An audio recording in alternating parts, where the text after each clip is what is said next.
Today marks exactly 2 weeks since the United States of America elected a con man and convicted felon to be president of the United States. And it will come as no surprise to those of us that voted against him that these are today's headlines. Funds bet big on stock market crash. Trade wars have caused the Great Depression. Car prices face $3,000 increase. Gas prices to rise. Wall Street Journal editorial board, the dumbest trade war ever. Hikes ahead of tax cuts spook everyone. The ultimate goal of all of this remains unclear. Trump says that Canada will cease to exist, and the European Union warns their ally, the President of the United States, we will not be bullied. But let's hear from this con man and convicted felon first. No, I'm not concerned. We may have short-term a little pain, and people understand that. But long-term, the United States has been ripped off by virtually every country in the world. We have deficits with almost every country. Not every country, but almost. And we're going to change it. It's been unfair. That's why we owe $36 trillion. We have deficits with everybody. We help everybody. We've been helping everybody for years. And to be honest, I don't think they appreciate it. So we're going to change that. We're going to change it fast. We're going to make America great again. We have to focus on our country. We have tremendous potential if properly used, and we have to focus on our country. Tremendous deficits. With all right, I've heard enough. Pumps. I'm so confused and so alarmed by what's happened over this last weekend. The tariffs, 25% on Mexico and Canada, who are our biggest trading partners, they're now retaliating. And for what? He says there's going to be a little pain in America. There's going to be a lot of pain in America. And the stock market is expected to crash today. It makes no sense. There doesn't seem to be any reason for what he's doing other than distraction and shock and awe. But working families are the ones that are going to feel this the most. Prices are already soaring. It's just, I have no idea what he is thinking. Well, I think that's the big question is, where's the grift in this? Because it's somewhere. There is some grift in here somewhere. This man is a con man. He runs an online flea market where he sells riffraff and knickknacks to a bunch of dumbed down Americans that only listen to right-wing media echo chambers. Everyone is going to suffer across the board. Why target the Canadians? And I found myself, when I was listening to Justin Trudeau speak over the weekend, envious of the Canadian position that they're all going to unite against Trump and fight for their country. And I'm like, help us. We're here. And not everybody believes us, but watch this. This is last night at an NBA game, at a Raptors game. Listen to this. 8-year-old Kyra Daniel.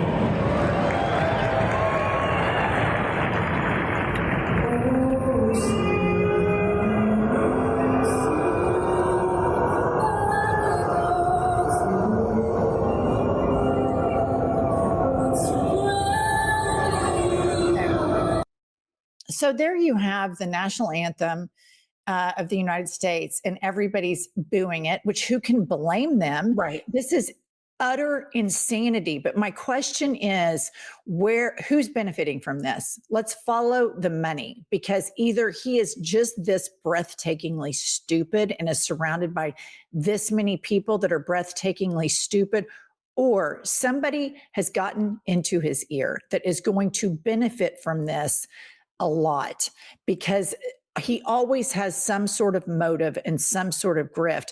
And I don't know the answer to that, but I do know that these trade wars are not going to benefit us, our national security. Inflation is through the roof, and then it's going to be even more through the roof.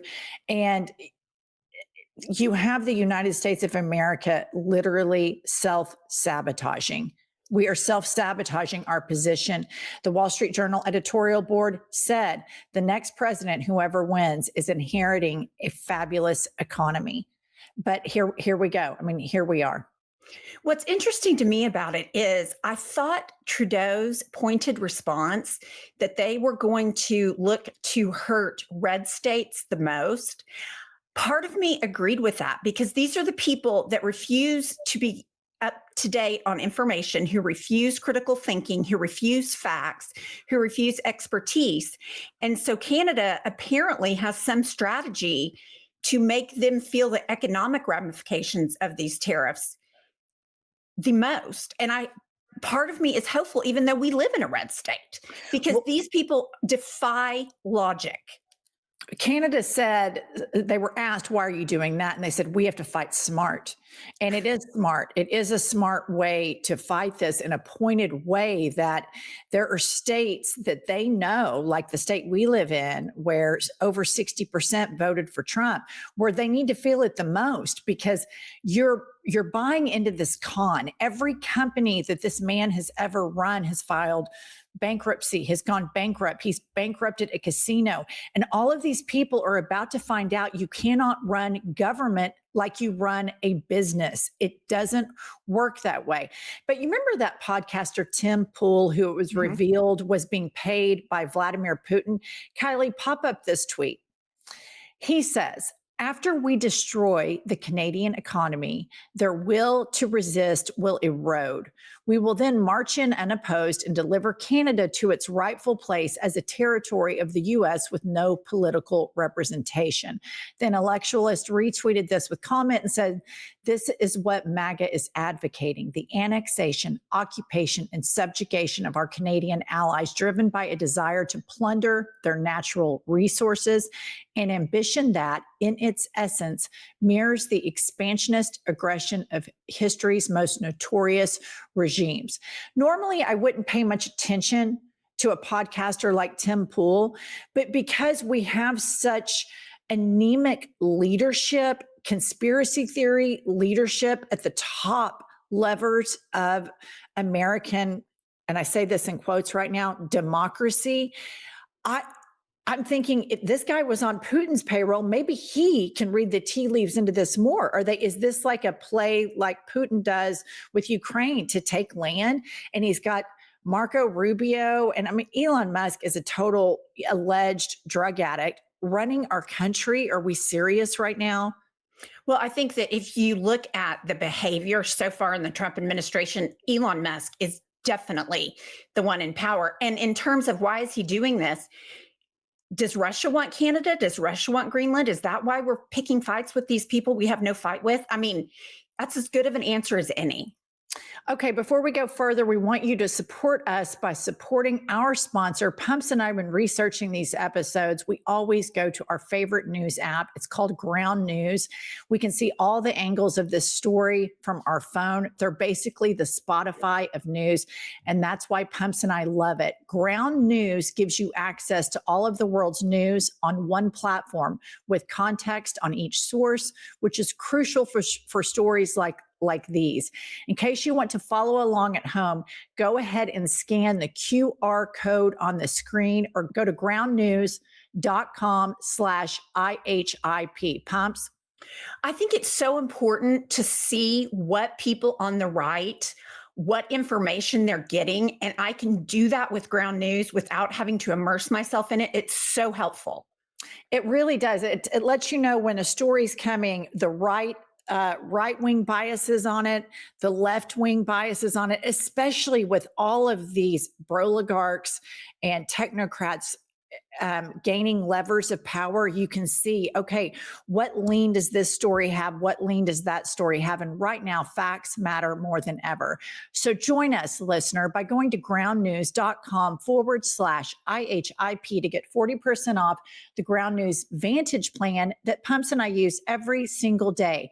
They are subscriber funded and female founded. By subscribing, you're not only getting a tool we all need every day, you're also supporting our work. That's Ground, GROUND news.com/IHIP.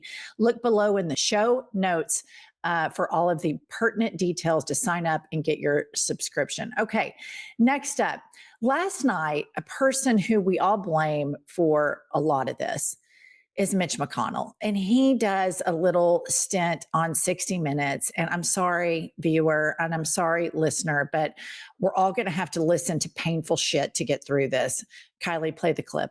What about tariffs against our allies? It will drive the cost of everything up. In other words, it'll be paid for by American consumers. I mean, why would you want to get in a fight with your allies over this? Okay, exactly, Mitch. Why would we want to get in a fight with our allies? Call me crazy, but I was raised and went to public schools in the United States of America, and I learned about the checks and balances, three branches of government. And right now, we have an unelected, alleged drug addict hacking into the government checkbook. That guy's name is Elon Musk. We have a dipshit who's bankrupted every company he's ever had that has an online flea market, convicted felon Donald Trump picking fights with our allies. And why isn't Congress checking? You've wielded a big stick in government for a long time. You put up with this shit. You've screwed up the Supreme Court. This man has said racist things about your wife. Do one decent thing before you die and get Congress together to intervene. Everybody has a vested interest in this. There's no reason to tank the economy. This is utter insanity. Pumps, what are your thoughts? Well, I look at Mitch McConnell and I think you are not running for re-election. You have stepped down from a leadership position. What do you have to lose by fighting for the American people?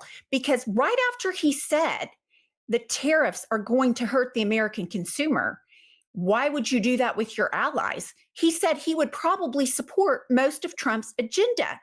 What you should be doing, Mitch McConnell, since you have nothing to lose in terms of your seat in the Senate, is to be fighting for the American people, is to be sounding the alarm that the executive branch is usurping the other branches of government. But he doesn't do that. He sits on 60 Minutes and he hides behind, well, I'm a Republican and we have the same agenda. Mitch, he is trying to turn the United States of America into an autocracy. Why are you going along with it, especially after he insulted your wife? It is beyond ridiculous. He is beyond the worst leader. He sucks. And it's so frustrating to sit here and hear politicians acknowledge how insane this is, and then they sit around and do nothing. And we're a country of over 300 million people, the largest economy in the world. And we elected a total moron. People that have egg on their face, you're going to have to come out and say, hey, I screwed up, but we have got to reverse course. And I have zero faith that that's going to happen. I have zero faith that we're going to have checks and balances. And we're all out here just literally fucked. It's unbelievable. We're all going to watch the stock market crash here any minute. And here we go. You know, Trump selling his riffraffs and knickknacks, and Elon Musk is running around hacking into the United States of America's checkbook. This is utter insanity. He's not trying to turn it into an autocracy. He's done it in 2 weeks' time, in record time. And I have been very disappointed with the response by the Democrats. Why are they not pounding the table and screaming, doing everything they can to alert the American people on what a disturbing turn of events this is, and to try to stop Elon Musk and Donald Trump? And I just haven't heard it the way I would like to hear it. All right, we'll see you all later.